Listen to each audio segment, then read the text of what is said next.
Terve taas, ja tässä tämmönen lyhyt kertaus aiheeseen, eli taukotakki. Ja hyvinkin tärkeä varuste siihen lämmön säätelyyn, eli normaalisti tälleen nytkin niin on joku pari astetta pakkasta, niin tälleen metsässä, varsinkin kun on suojassa paikka, että ei juurikaan tuule ja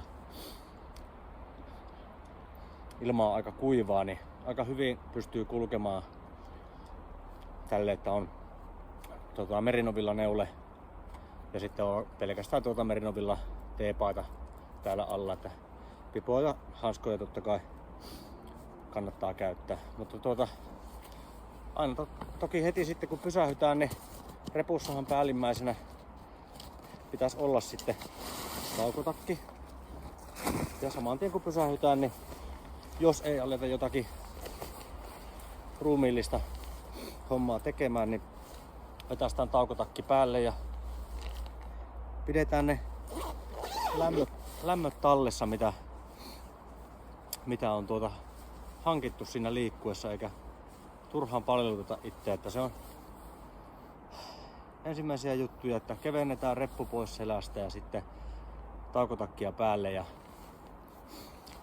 taukotakki on siitä myöskin hyvä, että siellä on hyvä säilyttää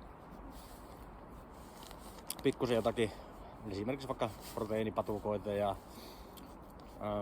sitten voi olla joku urheilujuomajauhepussi esimerkiksi, ja sitten esimerkiksi varahanskat, kuivat varahanskat, jos on kävellessä kastunut, niin voi tauon ajaksi laittaa sitten kuivaa hanskaa. Ja